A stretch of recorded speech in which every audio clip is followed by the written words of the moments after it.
भाइयों और बहनों, प्रेस के हमारे मित्रों, आप सबका यहां बहुत बहुत स्वागत। नमस्कार।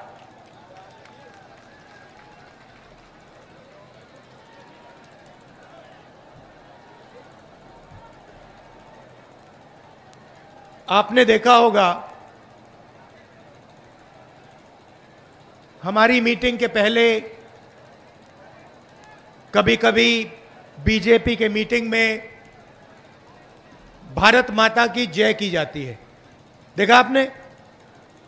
जैसे अगर मैं बोलूं भारत माता की, भारत माता की, भारत माता की, तो सब लोग भारत माता की जय करते हैं। मगर ये भारत माता जो है, ये है क्या? ये भारत की जनता है। जब हम भारत माता की जय करते हैं तो हम भारत माता की जनता की जय करते हैं। आपके माता पिता, उनके माता पिता, हम सब की जय करते हैं। सही बात? तो भारत माता में आज सबसे बड़ा सवाल है कि सोने की चिड़िया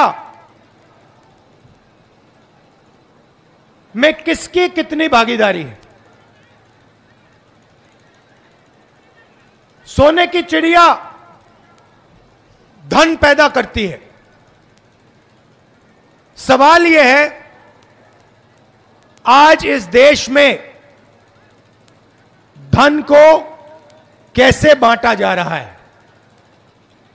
किसके हाथ जा रहा है? क्या सचमुच में हिंदुस्तान का धन भारत माता की जनता के हाथ में जा रहा है, या फिर भारत माता का धन चुने हुए लोगों के हाथ में जा रहा है? यह सबसे बड़ा सवाल है। अब हर भाषण में नरेंद्र मोदी कहते थे, भाइयों और बहनों, मैं ओबीसी वर्ग का हूं। आपने सुना?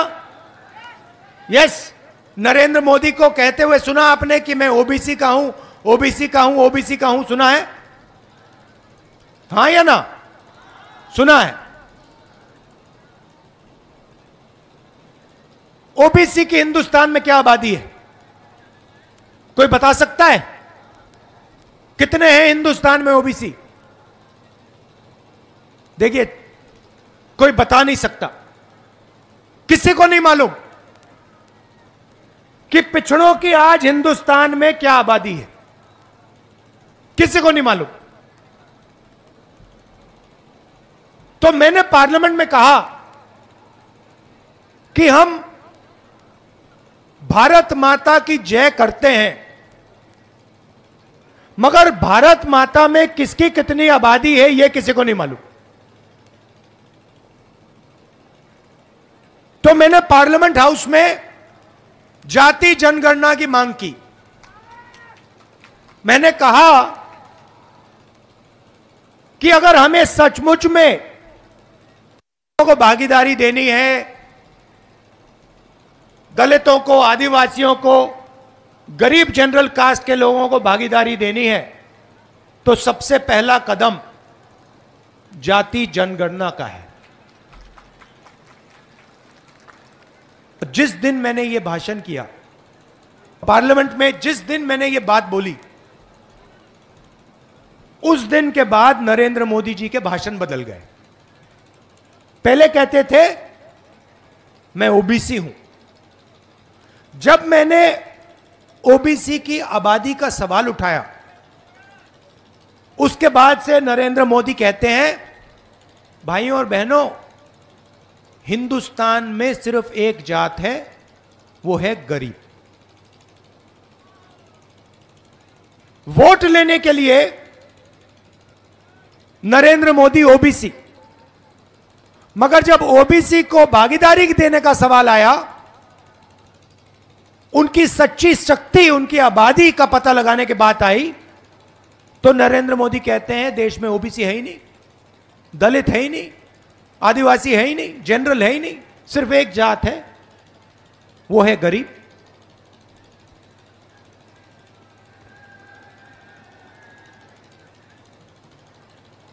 भाइयों और बहनों, जाति जनगणना से क्या होगा मैं आपको बताता हूं। हिंदुस्तान को एमपी एमएलए नहीं चलाते हैं। अगर आप सोचते हो कि हिंदुस्तान को एमपी और एमएलए चलाते हैं, गलतफहमी में हो। किसी भी बच्चे से पूछ लो, 10 साल के बच्चे से पूछ लो क्या करना चाहते हो, सारे के सारे कहते हैं हम आईएएस में जाना चाहते हैं। फिर उससे पूछो क्यों जाना चाहते हो, कहते हैं आईएएस के अफसर देश को चलाते हैं। 90 अफसर हिंदुस्तान की सरकार को चलाते हैं। Secretary to government of India, cabinet secretary, ये 90 लोग नरेंद्र मोदी के साथ मिलकर देश को चलाते हैं। बजट का पैसा कहां जाएगा? स्वास्थ्य में जाएगा, शिक्षा में जाएगा, देश की रक्षा में जाएगा। सारे के सारे निर्णय ये 90 लोग लेते हैं। राजस्थान की सरकार को कितना मिलेगा, जीएसटी कितनी लगेगी, सारे के सारे निर्णय ये 90 लोग लेते हैं। मैंने पार्लियामेंट में सवाल पूछा कि अगर आप कहते हो कि पिछड़ों की भागीदारी है, तो मुझे यह बता दो कि 90 में से पिछड़े वर्ग के कितने आईएएस अफसर हैं। बीजेपी ने जवाब नहीं दिया, नरेंद्र मोदी ने जवाब नहीं दिया। मैं आपको बताता हूं, पिछड़ों की आबादी 50% और 90 में से 3 अफसर पिछड़े वर्ग के,